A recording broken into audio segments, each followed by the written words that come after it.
June 1941. In the heart of Uzbekistan, a team of Soviet scientists prepared to violate the peace of a man who had been dead for 5 centuries. He was Timur, the World Eater, the legendary conqueror whose empire once stretched from the Mediterranean to the borders of China. Legends whispered that his tomb held a terrifying secret, a warning that if disturbed, an invader more terrible than Timur himself would be unleashed. The warning was not just local folklore. It was written in the stars and carved into the very stone of his resting place, a hex meant to guard his eternal sleep. As the expedition began, the weather turned. A sudden violent storm broke over the city, as if the heavens themselves were protesting the intrusion. They came armed with the tools of modern science, confident that their rationality could overcome any ancient superstition. They were wrong. To understand the fear, one must understand the man. Timur was born into the chaos of the 14th century, a time of wandering tribes and shifting borders. Born near Kesh, he rose from a minor chieftain to the most feared name in the world. He was a man of iron will and relentless ambition. He was a military genius who never lost a battle. His cavalry was a tidal wave of steel and silk, sweeping across the continent with terrifying speed. His armies were disciplined and brutal. They were the masters of siege warfare and psychological terror, leaving a trail of devastation in their wake. Timur was a man of startling contrasts, a patron of the arts who financed the breathtaking beauty of Samarkand with the spoils of total war. He surrounded himself with poets, architects, and scientists, turning his capital into the cultural jewel of the Silk Road, beauty built on blood.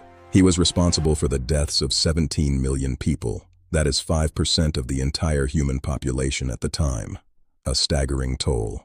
In Isfahan, he built 28 towers from the heads of the slain. His message was clear: submission or annihilation. There was no middle ground with Timur.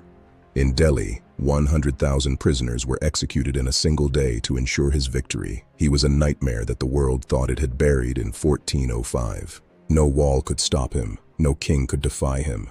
By the end of his life, he had redefined the borders of the known world through sheer, unadulterated force. He died on the march to China, his final conquest left unfinished. They brought his body back to Samarkand, sealing him in the jade tomb forever. But even in death, his presence loomed over Central Asia. His tomb became a place of pilgrimage and of whispered dread for centuries to come. By 1941, the world was again on the brink of collapse. In Moscow, Joseph Stalin became obsessed with the legends of the great conquerors. He wanted to know the physical truth of the man behind the myth. He ordered a scientific expedition to excavate the remains of Timur. Mikhail Gerasimov was the man chosen for the task. A pioneer in forensic reconstruction, he believed he could bring the dead back to life through science. The directive was absolute. Stalin wanted a perfect reconstruction. He was looking for the secret of Timur's power, even if it meant disturbing his rest. The expedition arrived in Samarkand in early June. Gerasimov was a man of the Soviet era, an atheist who laughed at local superstitions and talk of curses. But the locals were terrified. 3 elders approached the team, holding the Jangnoma, a book of local legends that had been passed down for generations. They warned the scientists that to open the casket was to invite the spirit of war back into the world. They pleaded for the tomb to remain sealed. Gerasimov dismissed them as relics of a backward age. He had the backing of the Kremlin, and he would not be stopped by ghost stories or peasant fears. On the night of June 19th, the work began in earnest. The atmosphere in the vault was thick with tension and the smell of cold, old stone and stale air. On June 20th, 1941, the seal was finally broken. It took hours of back-breaking labor to move the massive slab that had protected Timur for centuries. The air in the room seemed to change. Workers crossed themselves in secret, and even the scientists felt a sudden, inexplicable chill. The seal was gone. When I rise from the dead, the world shall tremble. The words of the curse were no longer a myth. They were a reality staring them in the face. As the jade slab moved, a sharp, choking odor filled the vault. It was the ancient resins of embalming oils, frankincense and camphor. The smell was overwhelming, a concentrated essence of death and time. Men began to choke, their eyes watering as the ancient atmosphere took hold. That same night, technical equipment failed without explanation. The scientists were left in the dark with the remains of the conqueror. A heavy silence followed. In the darkness, the only light came from their torches. They were alone with the man who had once brought the world to its knees. The tension was palpable. Inside, they found the skeleton of a man with a distinct limp, the Iron Limper. The legend was real, but the true horror was only beginning to unfold. The physical evidence of his life was there, the battle scars, the healed fractures. But as they touched the bones, the world outside was already beginning to burn.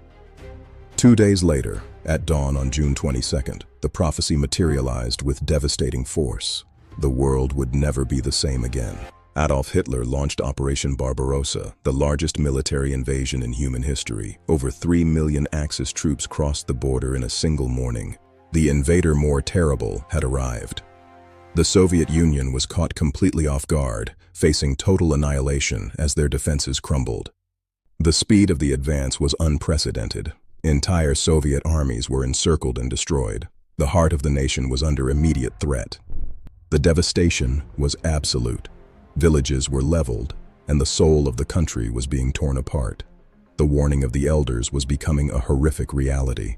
As the Nazi war machine pushed toward Moscow, the story of the curse and the opening of the tomb reached the highest levels of the Kremlin. Panic began to set in. Even the most hardened party officials began to whisper about the coincidence. Could a dead conqueror truly influence the fate of a global war? Stalin, a man of profound pragmatism but secret superstition, took the legend seriously. He ordered the remains of Timur to be returned immediately. Legend says a plane carried Timur's bones over the front lines of Stalingrad to inspire the troops, a final, desperate act of faith to save the motherland. The remains of the World Eater were returned to the earth, a desperate plea for the spirits of the past to protect the people of the present. On December 20th, 1942, Timur was reburied with full Islamic rites. The conqueror was finally back at rest, the cycle of the curse potentially broken. Within weeks, the German Sixth Army surrendered at Stalingrad. The tide of the war had turned forever, and the Nazi advance was broken for good. The Soviet Union had survived. The invader more terrible than Timur had been repelled, and the long road to victory had begun. The tide had truly turned. Whether by military strategy or something more mysterious, the spirit of the invasion had been broken. The curse was silent once more. Historians point to Hitler's Directive 21 as proof that the invasion was a calculated plan, signed months before the tomb was ever opened. They call it a chilling coincidence, a quirk of fate that aligned the ambitions of two of history's most ruthless leaders in a way science can't explain. But for those who believe in the curse, the paper trail is secondary to the spiritual reality. Some doors, they say, should never be opened.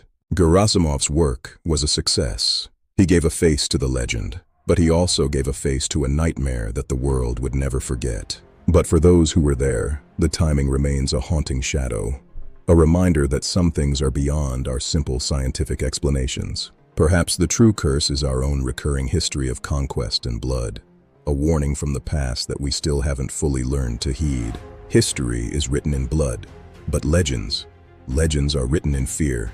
The tomb is silent now, but the warning remains, echoing through time. The excavation was never repeated. The jade slab remains in place, a heavy seal on a past that still has the power to terrify the present. May his rest be final, and may we never again have reason to wake the spirits of the past. The end.